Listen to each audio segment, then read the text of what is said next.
take a couple of questions. The lady there, please, could you identify yourself as well first and the media representative? Hi, Chiara De Felice from ANSA, Italian News Agency.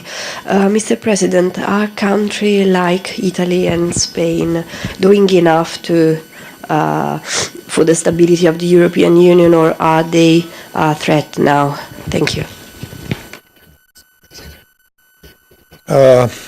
We should not define the situation in that wording, because we should do everything to build firewalls which could help those countries in danger, let's say, or in slightly more difficult situation, to prevent contagion from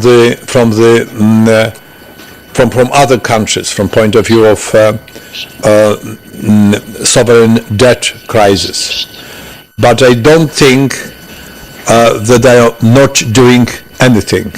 They are trying to change the situation, and I think we should support in this action from the level of the European Union as well, and to encourage the governments to go in this direction. Reforms and austerity measures in both countries, they were taken. They have been taken recently. Thank you very much. The gentleman in the orange shirt over there. Raf Kasdal, Associated Press. Mr. President, you talk about the need for unity. There is now disagreement between France and Germany on how to fix the problems that we face. How important is this rift, and how should the European Union get out of this? Well, you are absolutely right, but it's quite typical and normal in the European Union. It's nothing special that we have different points of view, because we have a lot of differences between the member states from point of view of banking system or engagement in, for example, a Greece economy or Portuguese economy, or I don't know, Polish economy, Latvian economy. So from this point of view, the situation in any member states, concrete member states, could influence other member states very strongly, but not all of them. So from this point of view, the situation in France, from point of view of Greece's sovereign debt, and in Germany, in France, is different. And we know about that. Engagement of banks, for example, is different. And also in Germany. It's also a big question from point of view of decisions which could be taken by Bundestag to support the government and the Chancellor on the basis of decisions and judgment taken by Karlsruhe Court, as you know probably. Which has been given recently.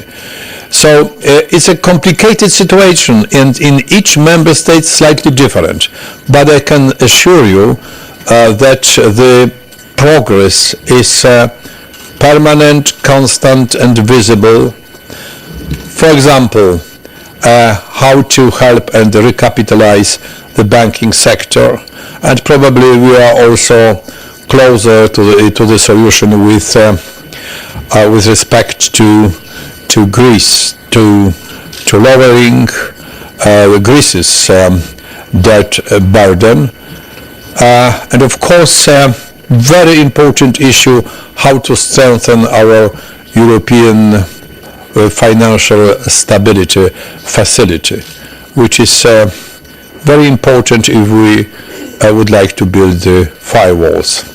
Thank you. Maybe I can have a question from this side of the room. The gentleman here. Over here.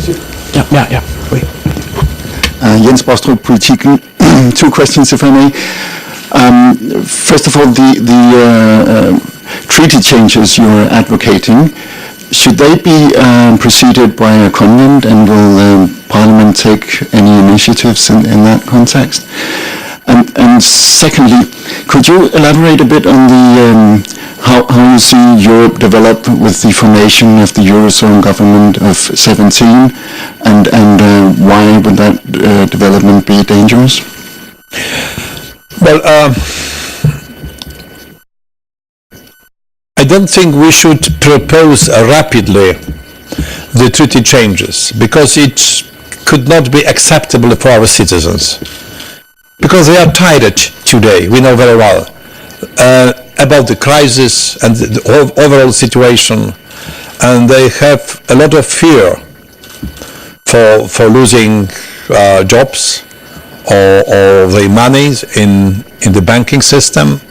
So we must be rather gentle about that and delicate. But I think we should start to discuss, and in our constituency, this problem, and in our constituencies, also we, as members of European Parliament, we should start the open discussion in our constituencies, and to say that it could be very helpful. We can imagine the treaty changes, even not too big, limited to one area of economic government and economic union only, which could help us and to help Eurozone and to create better and more stabilized European economy, stronger European economy, which could influence the global economy, because we would like to influence in some way also in G20. In G20 we should common joint approach from all member states. Then we are very strong in G20, and we can convince to our proposals. So from this point of view, to have a new treaty and some points changed would be much better for the European Union. But I'm almost sure that in most member states, maybe except of my country, my home country, is a specific case. Maybe colleagues, journalists from Poland can say something about that. Maybe it could be possible in my country or easier, but the others could be very, very difficult. They wouldn't like even to start any discussion, and we know about that. So let us start discussion. Not to say if it is possible in 5 years, 10 years, or 15 years, or maybe 1 year. I don't know. I wouldn't like to say any term, any deadline for the changes. So it's necessary to create such a public discussion on this topic. And if you may be sitting around here, if you are convinced to this idea, and you also feel that it would be better for all of us in the European Union if we could change some points in the treaty to make our cooperation and governance in the economic field better and deeper, if you feel the same or you are convinced of such an idea, you can help us in this discussion. One of the winners, our journalist prize, from Italy, as far as I remember, he wrote or it was a radio short program, and the title was I know the treaty will be changed. I don't know only when. It was a tremendous program on this topic. It's absolutely necessary to change the treaty. We don't know the date only. The rest is known. So it's something about that. We can start to discuss, and not to make our citizens frightened about new changes in the treaty and our cooperation. It would be counterproductive, of course. And the second question was? How Europe developed Eurozone government, and why you think that is a dangerous Well, you know, we have also our European Financial Stability Facility, which is not built inside or connected strongly with the European communities. It's built somewhere outside European communities, because it was intergovernmental beginning of this cooperation.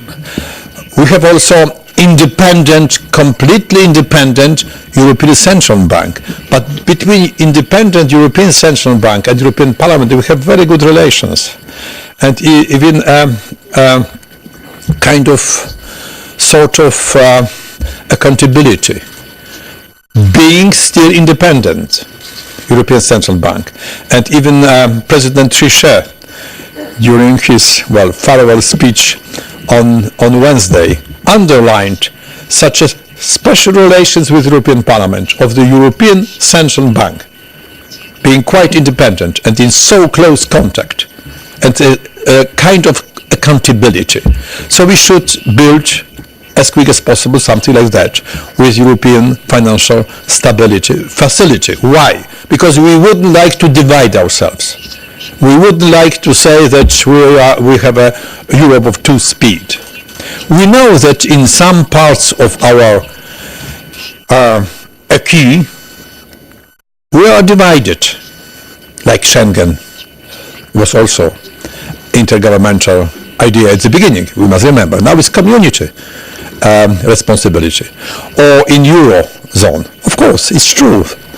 Even in Schengen, unfortunately, we are also slightly divided because two member states are outside the Euro Schengen zone.